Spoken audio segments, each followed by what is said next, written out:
Everybody dies, don't they? Everybody come back, don't they? Isn't that so?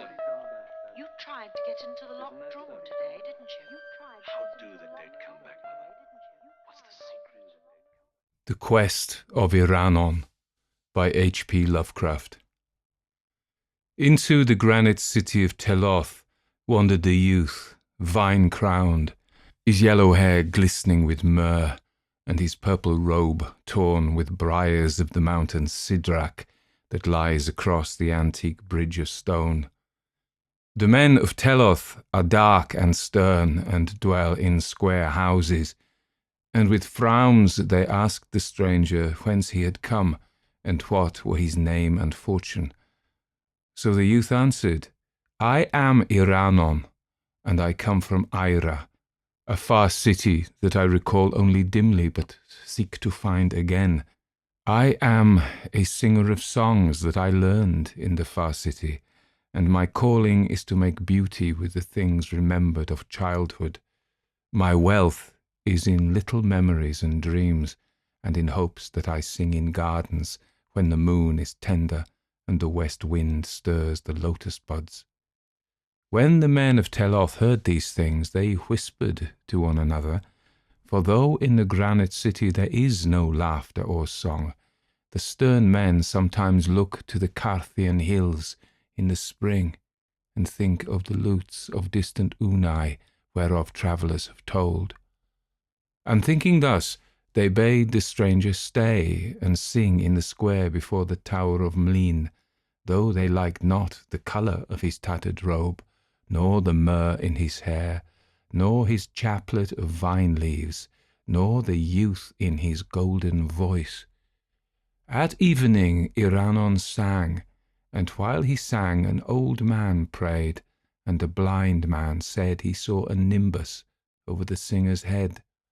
But most of the men of Teloth yawned, and some laughed, and some went to sleep, for Iranon told nothing useful, singing only his memories, his dreams, and his hopes.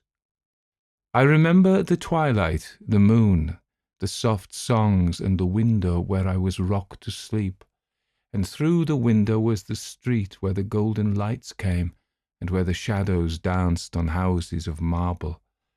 I remember the square of moonlight on the floor that was not like any other light, and the visions that danced in the moonbeams when my mother sang to me.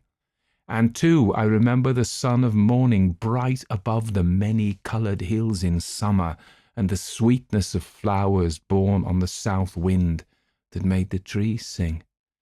O Ira, city of marble and beryl, how many are thy beauties! How loved I the warm and fragrant groves across the Hylene Nithra, and the falls of the tiny Kra that flowed through the verdant valley.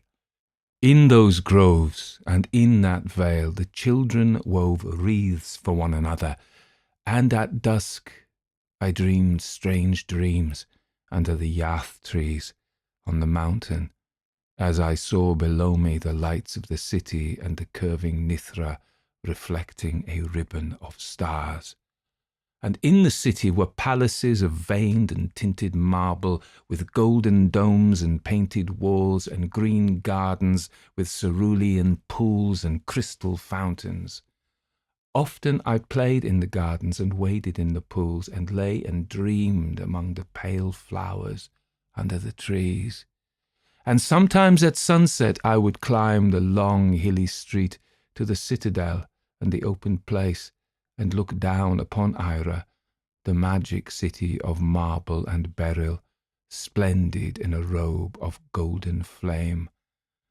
Long have I missed thee, Ira, for I was but young when we went into exile, but my father was thy king, and I shall come again to thee, for it is so decreed of fate.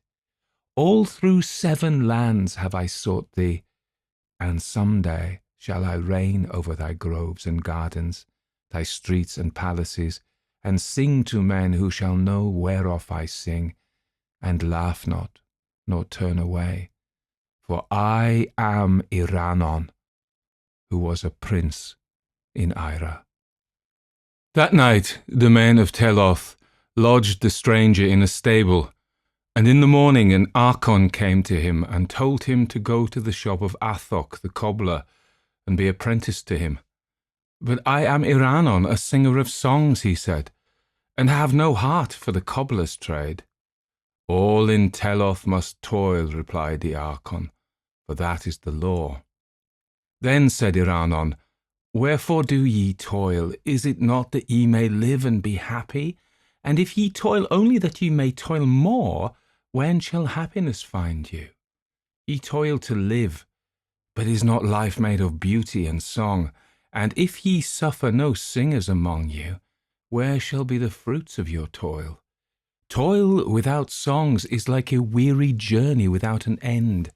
Were not death more pleasing?"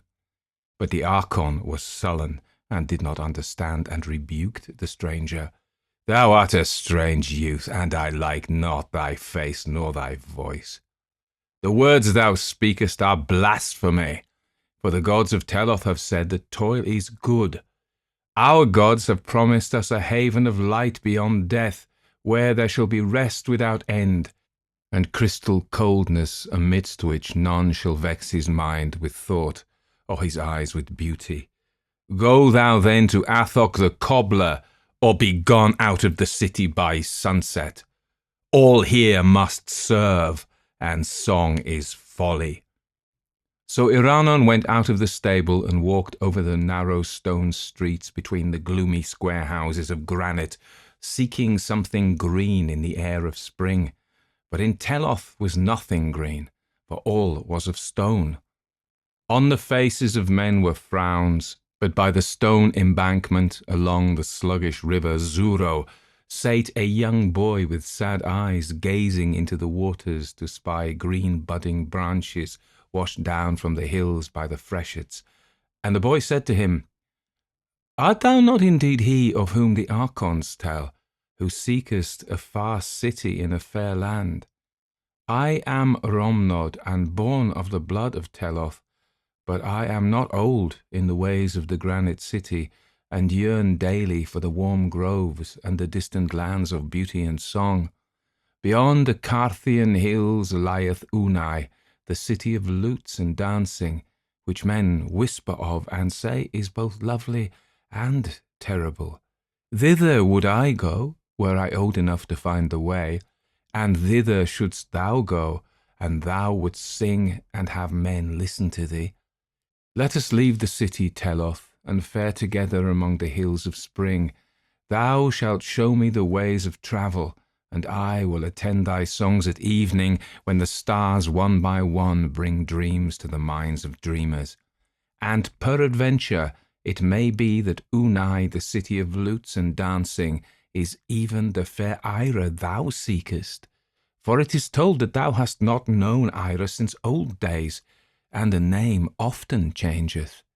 Let us go to Unai, O Iranon of the golden head, where men shall know our longings and welcome us as brothers, nor ever laugh or frown at what we say." And Iranon answered, "Be it so, small one. If any in this stone place yearn for beauty, he must seek the mountains and beyond, and I would not leave thee to pine by the sluggish Zuro. But think not that delight and understanding dwell just across the Carthian hills, or in any spot thou canst find in a day's or a year's or a lustrum's journey.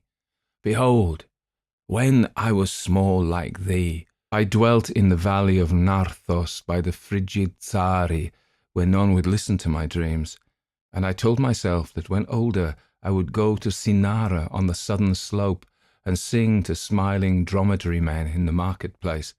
But when I went to Sinara, I found the dromedary men all drunken and ribald, and saw that their songs were not as mine. So I travelled in a barge down the Tsari to onyx-walled Jaren, and the soldiers at Jaren laughed at me and drave me out, so that I wandered to many other cities. I have seen Stethilos, that is below the great cataract, and have gazed on the marsh where Sarnath once stood. I have been to Thra, Ilarnek, and Cadatheron on the winding river Ai, and have dwelt long in Alathoe in the land of Lomar. But though I have had listeners sometimes, they have been ever few, and I know that welcome shall await me only in Ira, the city of marble and beryl, where my father once ruled as king. So, for Ira shall we seek, though it were well to visit distant and loot-blessed Unai across the Carthian hills, which may indeed be Ira, though I think not. Ira's beauty is past imagining, and none can tell of it without rapture, whilst of Unai the camel-drivers whisper leeringly. At the sunset, Iranon and small Romnod went forth from Teloth, and for long wandered amidst the green hills and cool forests. The way was rough and obscure, and never did they seem nearer to Unai, the city of lutes and dancing. But in the dusk, as the stars came out, Iranon would sing of Ira and its beauties, and Romnod would listen, so that they were both happy, after a fashion. They ate plentifully of fruit and red berries, and marked not the passing of time. But many years must have slipped away. Small Romnod was not now so small, and spoke deeply instead of shrilly, though Iranon was always the same, and decked his golden hair with vines and fragrant resins found in the woods. So it came to pass one day that Romnod seemed older than Iranon, though he had been very small when Iranon had found him watching for green budding branches in Teloth, beside the sluggish stone-banked Zuro. Then, one night, when the moon was full, the travellers came to a mountain crest and looked down upon the myriad lights of Unai. Peasants had told them they were near, and Iranon knew that this was not his native city of Ira. The lights of Unai were not like those of Ira, for they were harsh and glaring, while the lights of Ira shine as softly and magically as shone the moonlight on the floor of the window where Iranon's mother once rocked him to sleep with song. But Unai was a city of lutes and dancing, so Iranon and Romnod went down the steep slope that they might find men to whom songs and dreams would bring pleasure. And when they were coming into the town, they found rose-wreathed revellers bound from house to house and leaning from windows and balconies, who listened to the songs of Iranon and tossed him flowers and applauded when he was done. Then, for a moment, did Iranon believe he had found those who thought and felt even as he, though the town was not 1/100th as fair as Ira. When came, Iranon looked about with dismay, for the domes of Unai were not golden in the sun, but grey and dismal, and the men of Unai were pale with revelling and dull with wine, and unlike the radiant men of Ira. But because the people had thrown him blossoms and acclaimed his songs, Iranon stayed on, and with him Romnod, who liked the revelry of the town and wore in his dark hair roses and myrtle. Often at night Iranon sang to the revellers, but he was always as before, crowned only with the vine of the mountains and remembering the marble streets of Ira and the hyaline Nithra. In the frescoed halls of the monarch did he sing, upon a crystal dais raised over a floor that was a mirror, and as he sang he brought pictures to his hearers till the floor seemed to reflect old, beautiful, and half-remembered things, instead of the wine-reddened feasters who pelted him with roses. And the king bade him put away his tattered purple, and clothed him in satin and cloth of gold, with rings of green jade, and bracelets of tinted ivory, and lodged him in a gilded and tapestried chamber, on a bed of sweet carven wood, with canopies and coverlets of flower-embroidered silk. Thus dwelt Iranon in Unai, the city of lutes and dancing. It is not known how long Iranon tarried in Unai, but one day the king brought to the palace some wild whirling dancers from the Lyranian desert and dusky flute players from Drinen in the east, and after that the revellers threw their roses not so much at Iranon as at the dancers and the flute players, and day by day that Romnod who had been a small boy in Granite Teloth, grew coarser and redder with wine, till he dreamed less and less, and listened with less delight to the songs of Iranon. But though Iranon was sad, he ceased not to sing, and at evening told again his dreams of Ira, the city of marble and beryl. Then, one night, the red and fattened Romnod snorted heavily amidst the poppied silks of his banquet couch, and died writhing, whilst Iranon, pale and slender, sang to himself in a far corner. And when Iranon had wept over the grave of Romnod, and strewn it with green budding branches, such as Romnod used to love, he put aside his silks and gauds, and went forgotten out of Unai, the city of lutes, and dancing, clad only in the ragged purple in which he had come, and garlanded with fresh vines from the mountains. Into the sunset wandered Iranon, seeking still for his native land, and for men who would understand and cherish his songs and dreams.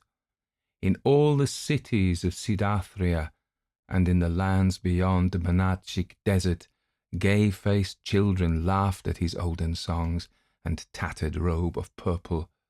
But Iranon stayed ever young, and wore wreaths upon his golden head, whilst he sang of Ira, delight of the past, and hope of the future. So came he one night to the squalid cot of an antique shepherd, bent and dirty, who kept lean flocks on a stony slope above a quicksand marsh. To this man Iranon spoke, as to so many others, "Canst thou tell me where I may find Ira, the city of marble and beryl, where flows the Hylene Nithra, and where the falls of the tiny Kra sing to verdant valleys and hills forested with yarth trees?" And the shepherd, hearing, looked long and strangely at Iranon, as if recalling something very far away in time, and noted each line of the stranger's face, and his golden hair, and his crown of vine leaves. But he was old, and shook his head as he replied, "O stranger, I have indeed heard the name of Ira, and the other names thou hast spoken, but they come to me from afar down the waste of long years. I heard them in my youth from the lips of a playmate, a beggar's boy given to strange dreams, who would weave long tales about the moon and the flowers and the west wind. We used to laugh at him, for we knew him from his birth, though he thought himself a king's son. He was comely, even as thou, but full of folly and strangeness, and he ran away when small to find those who would listen gladly to his songs and dreams. How often hath he sung to me of lands that never were, and things that never can be. Of Ira did he speak much, of Ira and the river Nithra, and the falls of the tiny Kra. There would he ever say he once dwelt as a prince, though we here knew him from his birth. Nor was there ever a marble city of Ira, nor those who could delight in strange songs, save in the dreams of mine old playmate Iranon, who is gone. And in the twilight, as the stars came out one by one, and the moon cast on the marsh a radiance like that which a child sees quivering on the floor as he is rocked to sleep at evening, there walked into the lethal quicksands a very old man in tattered purple, crowned with withered vine leaves, and gazing ahead as if upon the golden domes of a fair city where dreams are understood. That night, something of youth and beauty died in the elder world.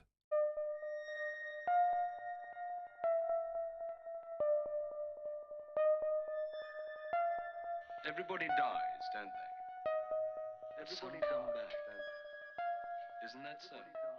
You tried. So I've got an explanation to give you here. This is one of the stories one of the only story that I could find that I haven't actually sent out. I've recorded, for everything I've recorded of hundreds of stories that I've got in my library, you've heard them all. And we're away, and I didn't want you to miss out on having something on a Friday night. So I was going through rapidly, losing my cool. Oh, what am I going to give them? So you've got a bit of Lovecraft. I don't do much Lovecraft. The reason I don't do it is because other people like Ian Gordon of Horror Babble do it far better. And I don't need you to weigh in and go, oh, no, I know he's good and he's the master of Lovecraft. And so I don't like to and I do repeat stories, but I kind of don't like to. You could pull me up on that if you wanted. I'm sure I've done many stories that other people have done, but that's my instinct anyway. So I wanted to give you something. I'm not even here. When you're listening to this, I'm not here. I'm up in Orkney, wandering around stone circles with Sheila and the dogs. And that's where I really am. I hope you enjoyed the story. It's a little bit different. I'm not even going to say very much about it because I don't have any notes. I found it. I think the sound is okay. And it's different. It's unusual. I hope you enjoyed it. But, a change is as good as a rest. And variety is the spice of life. Anyway, I'll be back soon.